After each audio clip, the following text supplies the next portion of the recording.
Şimdi Altınbeşik Mağarası'na geldik. Burada böyle bir araç park yeri var.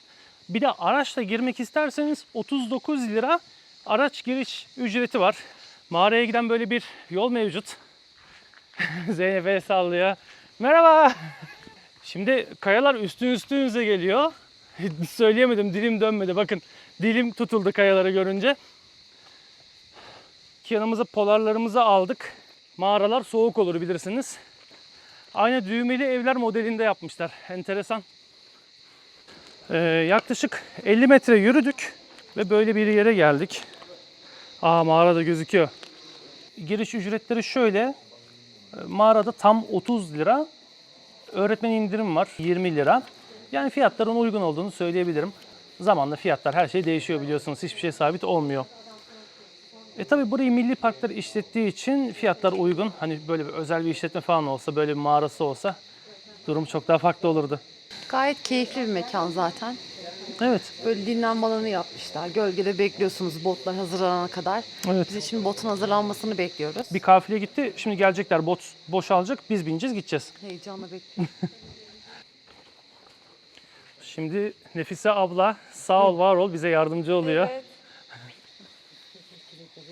Evet. Şimdi can yeleklerini giyiyoruz. Şöyle bir yandan çekim yapıp bir yandan yelek giyiyorum. Evet. Tabii su olan yerde can yeleği olmadan olmaz. Önce güvenlik. Tamam. Şu da şuradan çıkıyor. Değil mi? Oldu. Teşekkür ederim.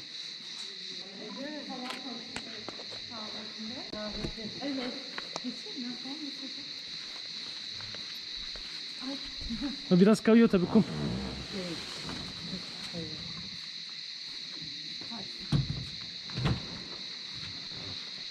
Tutayım mı elinden? Şöyle mi oturun? Nereye oturun? Ya karşı böyle.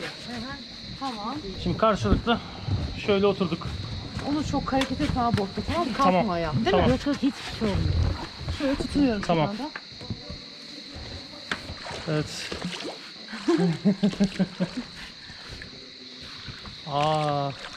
Bak bir serinlik geliyor mağaradan. Evet. Alıyorsun değil mi? Üç katlıdır. 3 katlı. Evet. Burası birinci katı. İkinci katta da sular var, gölcükler. Üçüncü katta su oluşum yok. Suyu tatlı mı, sodalı mı, nasıl? Mineralli sodalı. Mineralli, sodalı Canlı su. yaşamıyor. Canlı yaşamıyor. Yok. Minerali çok yüksek. Ha. Bir tadına bakarız değil mi ileride? Daha ileride. Tamam. Ya bir de gerçekten biz çok şanslıyız hani. İlk defa geliyoruz ama hep çok güzel insanlara denk geliyoruz. İşte bugünkü gezimizde de Nefise ablaya denk geldik. Ya Teşekkür ederim. çok keyifli bir yolculuk Çok olacak. güzel insanlar. Çok güzel. Ya gerçekten güzelmiş. Şuraya bakar mısın, nasıl kat kat? Burası kumsalıdır. Kumu kendine ait. Burası kumunu kendi üretiyor. Doğal aşımayla erozyonu kum üretiyor burası. Evet. Peki buraya kar falan düşmüyor değil mi? Kar düştü. Bu yıl kar düştü. Öyle mi? Ve sular şu anda yani 1 metre falan çekilmiş hali bu. Kışın yağmur yağınca sular yükseliyor. Yazın düşüyor. Tavan rengarenk. Mineralden kaynaklı.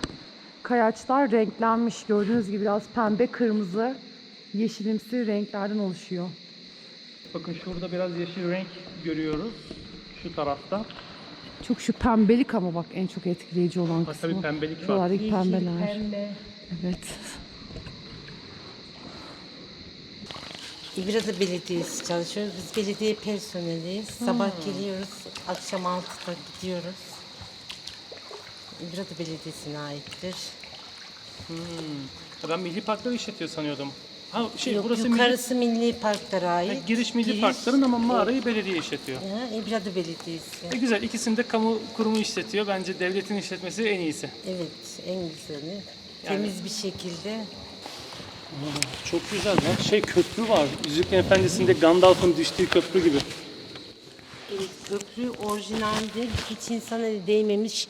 Üstünde amblemleri var. Damlamadan oluşan bir şey. Burada da bir köprü varmış. Yıllar önce o kırılmış. Buraya teras diyorlar. Şurası teras. Eskiden şöyle bu bölümde köprüymüş ama zamanla yıkılmış bu köprü. Ama arkada doğal oluşum bir köprü var. Kışın da açık burası. Kışın hep açık, çok karlı zamanda bir ay falan açmalı.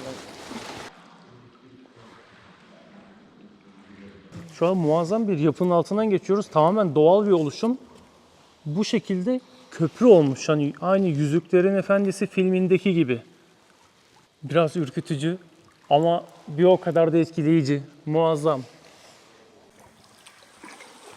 Ha, şurada bir ışıklandırma var gibi şeyin altında. Evet, hı hı. Orada ışıklandırma var. Ama orası o kadar derin ki, yani bayağı bir derin. Işık bile kayboldu, suyun içinde gitti. Orası daha derin. Burasının suyunun sodalı olduğunu söyledi Nefise abla. Ben tadına bakacağım. Bu arada bayağı berrak. Yani şöyle bir bakıyorum. Çok berrak bir su. İçerisinde balık falan hani öyle bir doğal su yaşamı yokmuş.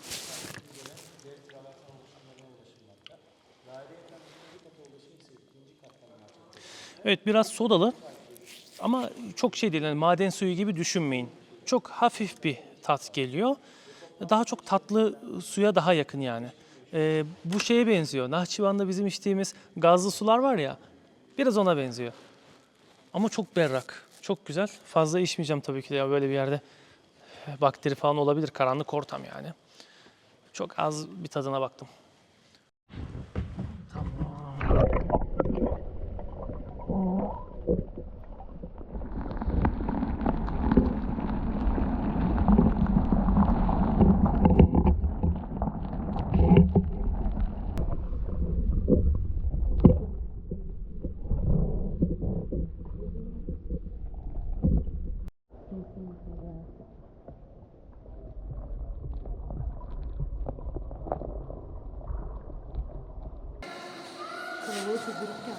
Biraz gürültülü bir grup.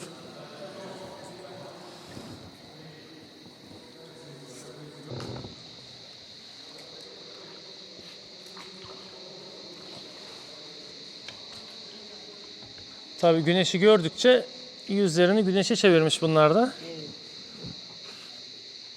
Görmedik daha ama görmek istemiyorum. Ayı taşlar görüyor, çok iyi. Buralarda da var ayı. Ama değil mi? Oturun, ben bu suyu. Tamam.